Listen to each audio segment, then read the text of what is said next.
Keeping Up with Jones, the Lonnie Jones podcast adventure. I'm your host, Lonnie Jones, and the adventure part is basically just our experiences. And some of those experiences are as mundane as growing up, being married, being a young married couple with a kid, or being a middle-aged couple with grandkids. Some of the experiences will be my adventures as an outdoorsman, a rock climber, a fisherman, a hunter, or my experiences as a police chaplain who's been assigned to a SWAT team for over 30 years. Some of that adventure may even boil down to the idea that there's a belief that I'm a chaotic Jedi. Either way, we'll take the experiences or the adventures and we'll talk about the facts. The facts will lead to concepts, and the concepts lead to application. Basically, it will be anecdotal wisdom. One cautionary word about the facts is we will tell you the facts just as they happened, but sometimes we'll tell you the facts the way we remember them happening, and sometimes we'll tell you the facts the way we've heard other people tell us the way they remember them happening. In any occasion, it's not an attempt to deceive. There'll be a little bit of embellishment, and it's an all good, clean fun and for learning purposes only. Thank you for keeping up with Jones.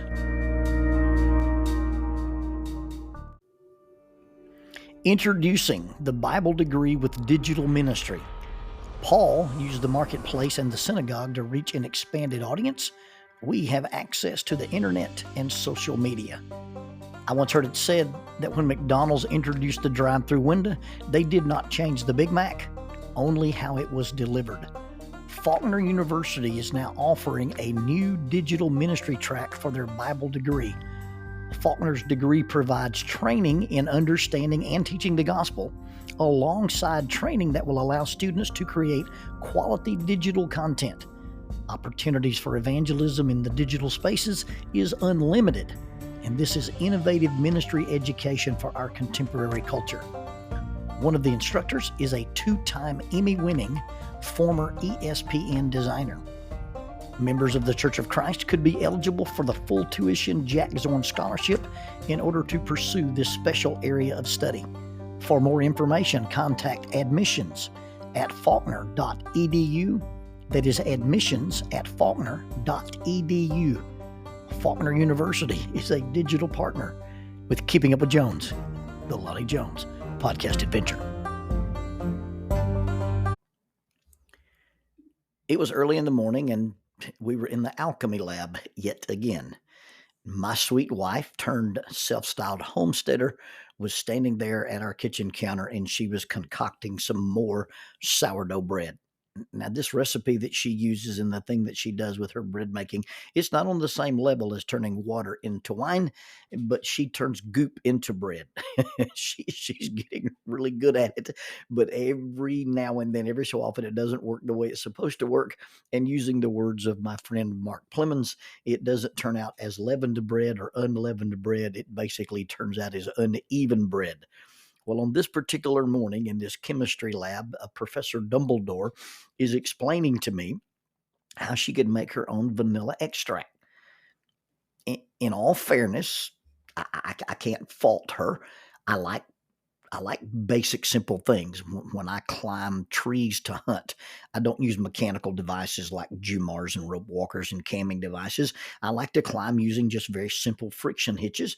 And I spend a lot of time in the woods. I spend a lot of energy roaming the woods to bring home venison, lean meat, when I could just as easily sleep in, stay warm, and get meat from the butcher shop. That being said, we may have gone a little far. We may have gone a little overboard in the realm of this homestead lifestyle. I think I'm 1 week moment away from her having a yard full of chickens and us treating illnesses with poultices. But we're getting our chemistry lesson on this morning. And she begins to explain to me, did you know I could make my own vanilla extract? All I need is vanilla bean and alcohol. Well, this takes me down the rabbit hole. Why are we needing alcohol in our lives? You know, we're a family of non-drinkers. We never have drank, but pure vanilla extract is 35% alcohol by volume. 35% ABV. That makes it about 70 proof. Now, an amusing fact about vanilla extract is my dear sweet mother. She is an absolute teetotaler. She would never drink beer, never drink wine, never drink mixed drinks. The only time she's ever used whiskey is in a cough syrup that the doctor recommended that she give us honey whiskey and lemon. But even in her teetotal, even the fact that she never endorsed drinking or never wanted us to be drinkers, she used to make these milkshakes. She called them banana milkshakes. Now, you got to remember that when I was growing up, we were on a very, very limited budget. And so mom would take a glass of sweet milk and she'd take a banana and cut it up in slices. And then she'd put some sugar in the milk. And then she'd take a tablespoon or maybe even a teaspoon, I don't know, and she'd put pure vanilla extract in this and stir it up, and it was delicious.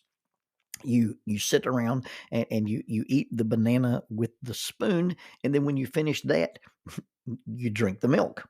What you drink the alcohol laced milk. It's got pure vanilla extract, which is 70 proof. Essentially, we're sitting around here as little kids and we're drinking a white Russian for all practical purposes. I think when my mother realized how much alcohol was in vanilla extract, she nearly she nearly fainted. So we're in the kitchen. I'm standing here at the counter. And Jackie Daniels and I are discussing making our own brew. We're discussing making our own vanilla extract. And she says, based on this recipe that I found, it doesn't really matter what you use. You can use vodka or bourbon or rum or brandy. And me not being a drinker, I don't know much about alcohol. I'm a little bit familiar with some things. I don't know what's the difference in bourbon versus rum. Now, I have spent some time in bourbon country in Kentucky. Some of my speaking adventures have taken me there, and they would tell me, hey, when you drive home from the church building tonight, going to the place you're going to stay, roll down your windows, and if you drive past these certain places, you can smell bread burning. Well, they're cooking the bourbon. And so I knew kind of how bourbon was made, but I don't know the difference between bourbon and rum. So I asked Jackie Daniels, the concoctor of all vanilla extract. I said, so what's the difference in bourbon and rum? What exactly is rum? And her response caught me off guard because she closed one eye, she twisted her mouth, she tilted her head, and she said, I don't know, matey, but they fought a lot about it. I was unprepared for my wife's pirate impression. It was way too early in the morning and way too close to my recent surgery.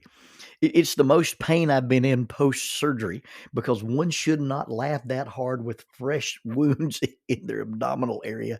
Yet Captain Jackie Sparrow is standing in my kitchen and she's extolling the virtues of rum in her best pirate accent. And it was way more than my narcotic influenced brain was prepared for. And I nearly fell in the floor laughing while clutching my stomach.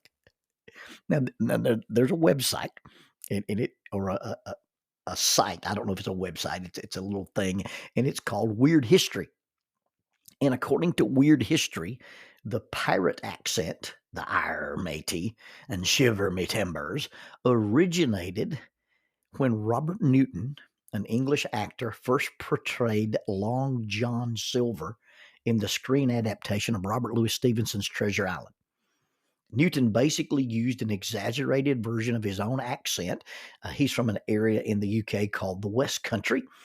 And when you know that Captain Silver came from Bristol, and that's not Tennessee, he used this accent, and this representation, this presentation is the foundation for what we consider to be all pirate accents. And it lives on today, and it's even lives past this movie in international talk like a pirate day.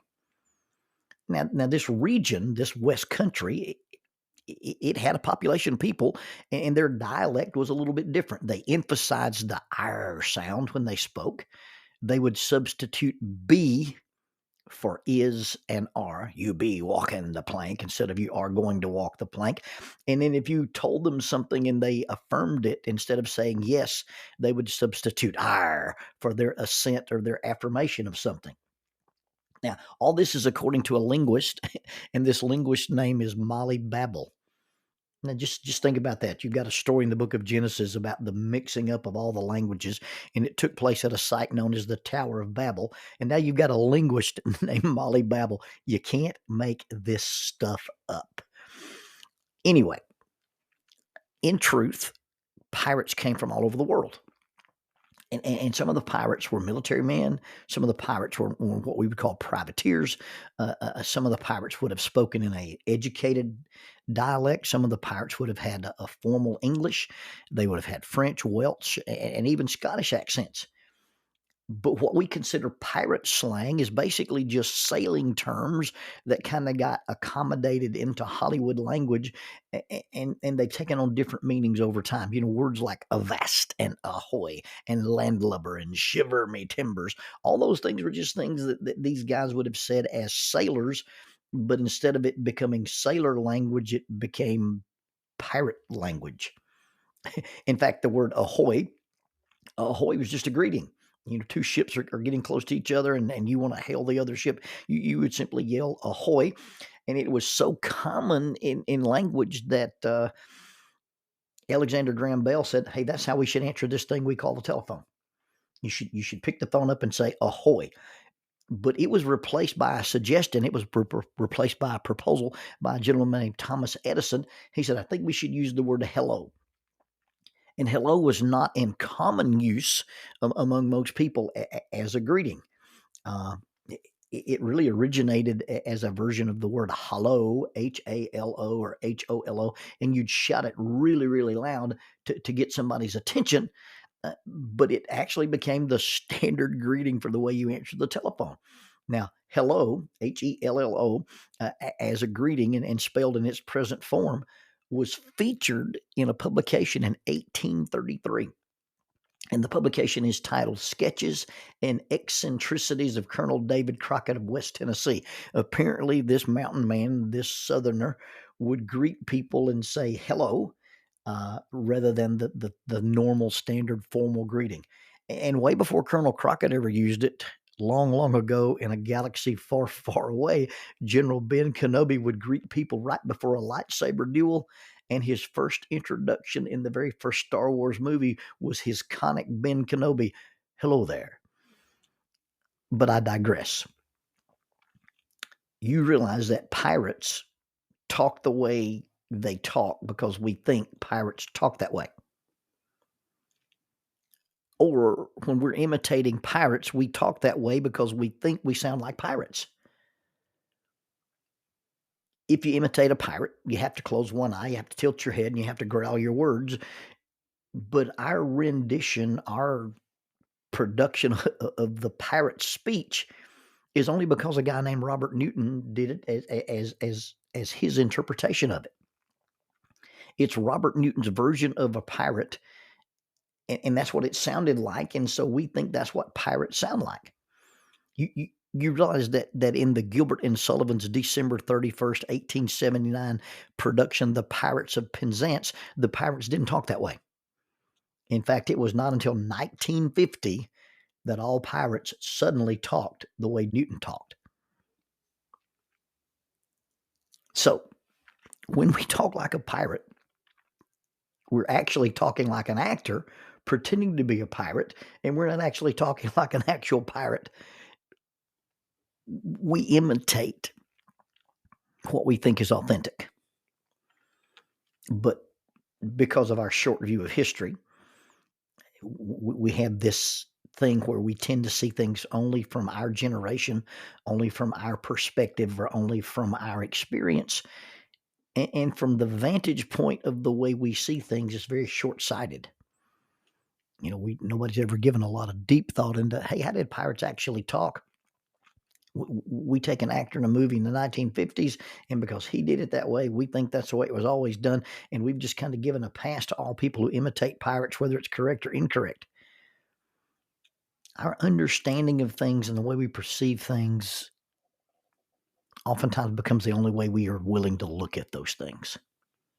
Yeah, some pirates used the West Country accent, but not all of them, and probably not most of them.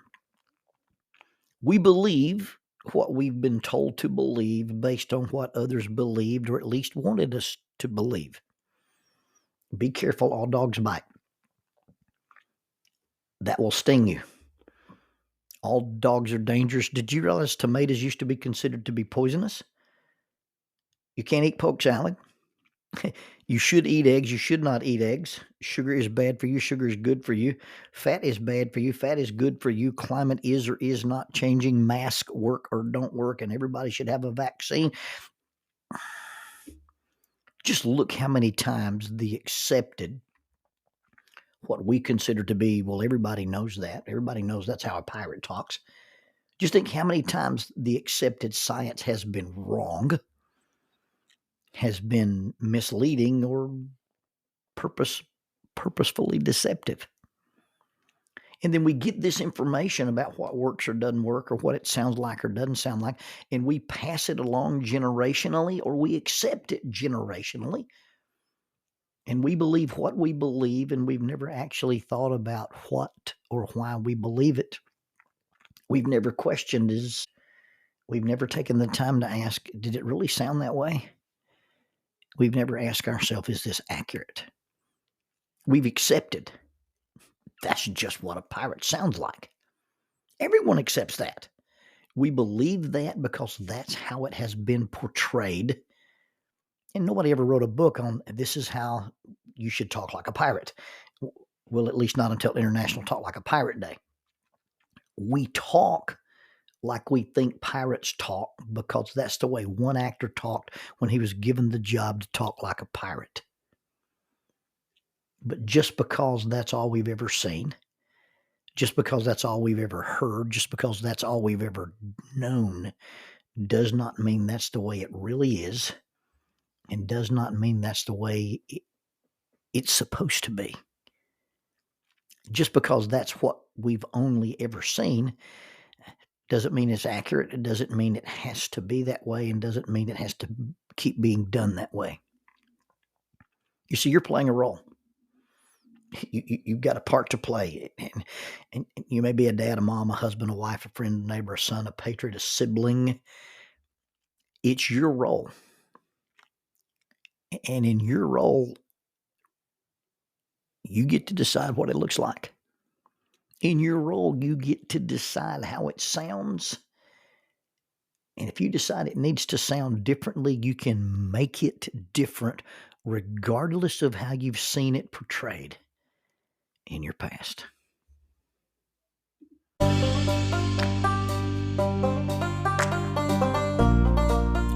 Using the tool of shortwave radio, World Christian Broadcasting literally covers the world every day with the gospel. They use 2 large curtain antennas. One is located in Anchor Point, Alaska, and the other in Madagascar. They send out messages that are recorded at their international home in Franklin, Tennessee. They make available 40 hours of broadcast every day. The broadcasts are made in English, Chinese, Russian, Spanish, Portuguese, Korean, English for Africa, and Arabic. They would love for your group to visit them. You can bring your ladies group, your youth group, or your men's group. Just give them a call at 615-371-8707, 615-371-8707, or you can go to 3Ws.worldchristian.org, find the Donate Here button, and make a financial contribution to support this work that literally covers the world every day with the gospel. World Christian Broadcasting, in cooperation with Keeping Up with Jones, the Lonnie Jones podcast adventure.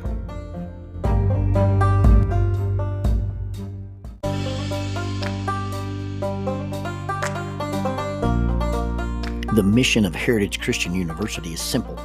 They aim to advance the churches of Christ by equipping servants through undergraduate and graduate programs.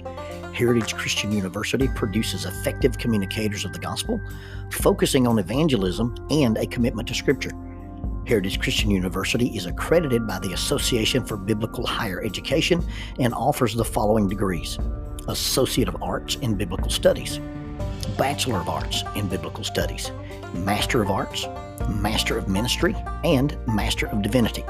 Since 1968, Heritage Christian University, formerly International Bible College, has offered affordable degrees in biblical studies, allowing graduates to thrive in their ministries without the burden of loan debt after graduation. For more information about Heritage Christian University, visit www.hcu.edu. That's 3 W's and a dot. hcu.edu. Heritage Christian University is a sponsor of Keeping Up with Jones, the Lonnie Jones podcast adventure.